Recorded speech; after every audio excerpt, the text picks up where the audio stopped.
Assalamualaikum warahmatullahi wabarakatuh. Saya Dewi Bunga Farizi, peserta Latsar CPNS golongan 3 angkatan 29 dari Badan Pembinaan Ideologi Pancasila. Pada kesempatan kali ini, saya akan memaparkan mengenai sintesa agenda 3 dan personal branding. Di dalam agenda 3, dibahas mengenai manajemen ASN, pelayanan publik, dan whole of government. Manajemen ASN. Peran ASN. ASN memiliki peran sebagai perencana, pelaksana, dan pengawas penyelenggaraan tugas umum pemerintahan dan pembangunan nasional melalui pelaksanaan kebijakan dan pelayanan publik yang profesional, bebas dari intervensi politik, serta bebas dari praktik korupsi, kolusi, dan nepotisme. ASN memiliki 3 fungsi, yaitu melaksanakan kebijakan yang dibuat oleh pejabat pembina kepegawaian sesuai dengan ketentuan peraturan perundang-undangan, memberikan pelayanan publik yang profesional dan berkualitas, serta mempererat persatuan dan kesatuan Negara Kesatuan Republik Indonesia.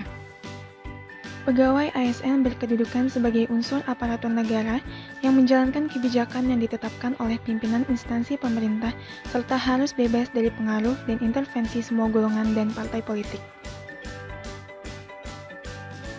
Setiap PNS berhak untuk memperoleh gaji, tunjangan, dan fasilitas, cuti, jaminan pensiun dan jaminan hari tua, perlindungan, dan pengembangan kompetensi. Sementara itu, PPPK berhak memperoleh gaji dan tunjangan, cuti, perlindungan, dan pengembangan kompetensi. ASN berkewajiban untuk setia dan taat pada Pancasila, Undang-Undang Dasar 1945, NKRI, dan pemerintah yang sah, menjaga persatuan dan kesatuan bangsa, melaksanakan kebijakan yang dirumuskan pejabat pemerintah yang berwenang, menaati ketentuan peraturan perundang-undangan, melaksanakan tugas kedinasan dengan penuh pengabdian, kejujuran, kesadaran, dan tanggung jawab, menunjukkan integritas dan keteladanan dalam sikap, perilaku, ucapan, dan tindakan kepada setiap orang, baik di dalam maupun di luar kedinasan, menyimpan rahasia jabatan dan hanya dapat mengemukakan rahasia jabatan sesuai dengan ketentuan peraturan perundang-undangan, dan bersedia ditempatkan di seluruh wilayah Negara Kesatuan Republik Indonesia. Setiap ASN harus mematuhi kode etik. Kode etik dan kode perilaku bertujuan untuk menjaga martabat dan kehormatan ASN. Fungsi kode etik dan kode perilaku ini sangat penting dalam birokrasi dalam menyelenggarakan pemerintahan. Fungsi tersebut adalah 1. Sebagai pedoman, panduan birokrasi publik atau aparatur sipil negara dalam menjalankan tugas dan kewenangan agar tindakannya dinilai baik. 2. Sebagai standar penilaian sifat, perilaku, dan tindakan birokrasi publik atau aparatur sipil negara dalam menjalankan tugas dan kewenangannya. Dan 3. Etika birokrasi penting sebagai panduan norma bagi aparat birokrasi dalam menjalankan tugas pelayanan pada masyarakat dan menempatkan kepentingan publik di atas kepentingan pribadi, kelompok, dan organisasinya. Sistem merit. Sistem merit adalah kebijakan dan manajemen ASN yang berdasarkan pada kualifikasi, kompetensi, dan kinerja secara adil dan wajar dengan tanpa membedakan latar belakang politik, ras, warna kulit, agama, asal-usul, jenis kelamin, status pernikahan, umur, atau kondisi kecacatan.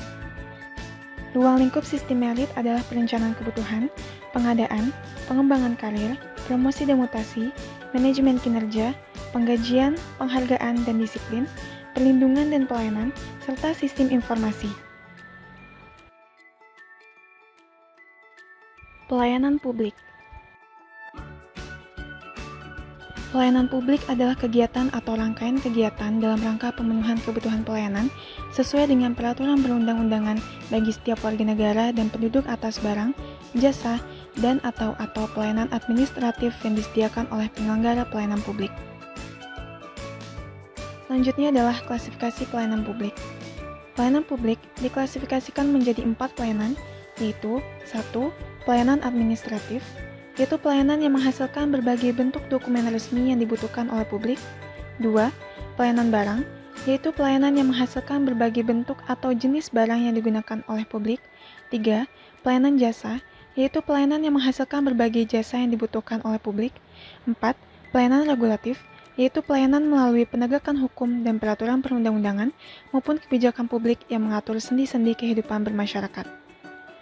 Sementara itu, prinsip pelayanan publik terdiri dari 9 prinsip, yaitu partisipatif, transparan, responsif, tidak diskriminatif, mudah dan murah, efektif dan efisien, terjangkau, akuntabel, dan berkeadilan.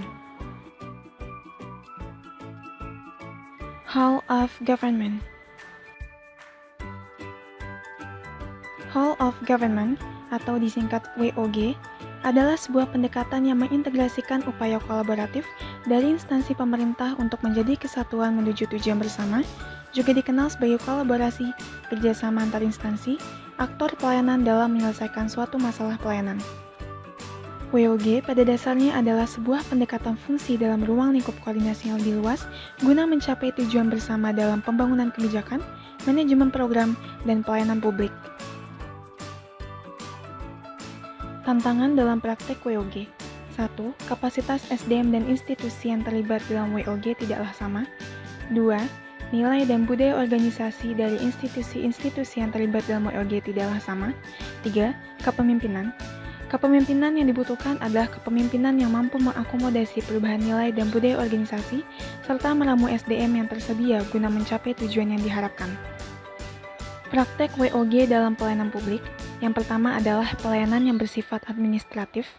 Pelayanan publik yang menghasilkan berbagai produk dokumen resmi yang dibutuhkan warga masyarakat.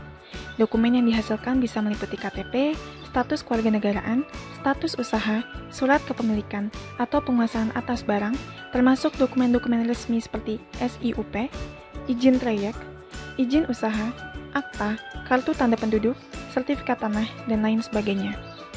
2. Pelayanan jasa, yaitu pelayanan yang menghasilkan berbagai bentuk jasa yang dibutuhkan warga masyarakat seperti pendidikan, kesehatan, ketenaga kerjaan, perhubungan, dan lainnya. 3.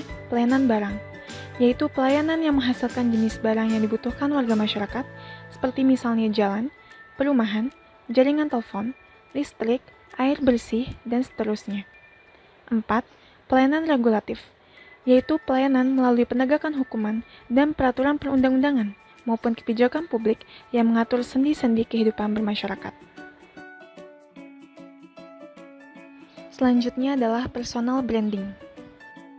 Personal branding yang saya rumuskan adalah bijak, yaitu berani, inovatif, jujur, adil, dan kerja keras. Sebagai seorang ASN, saya harus memiliki keberanian mengambil resiko dalam menjalankan tugas untuk melayani masyarakat, berani untuk jujur dan tidak melakukan tindakan yang dapat merugikan diri sendiri, organisasi, dan masyarakat. Sebagai seorang ASN, saya harus berani menghadapi perubahan dan berani berubah untuk dapat mewujudkan revolusi mental. Inovatif. Sebagai seorang ASN, saya harus memiliki pemikiran yang kreatif dan inovatif pada setiap pekerjaan dalam rangka memberikan pelayanan prima kepada masyarakat. Jujur. Sebagai seorang ASN, saya harus bersifat jujur, tidak berbohong, dan tidak berbuat curang, sehingga dapat membentengi diri dari perbuatan-perbuatan yang curang dan melawan hukum. Adil. Sebagai seorang ASN, saya harus berlaku adil baik dalam pemikiran maupun dalam perbuatan. Saya tidak boleh bersikap diskriminatif dalam memberikan pelayanan kepada masyarakat. Kerja keras. Sebagai seorang ASN, saya harus bekerja keras untuk menjalankan tugas dan fungsi dalam rangka memberikan pelayanan prima kepada masyarakat. Saya harus bekerja keras untuk dapat memajukan bangsa dan menciptakan pemerintahan yang berkualitas dan berkelas dunia. Sekian paparan yang dapat saya sampaikan. Apabila ada salah-salah kata, mohon dimaafkan. Terima kasih. Wassalamualaikum warahmatullahi wabarakatuh.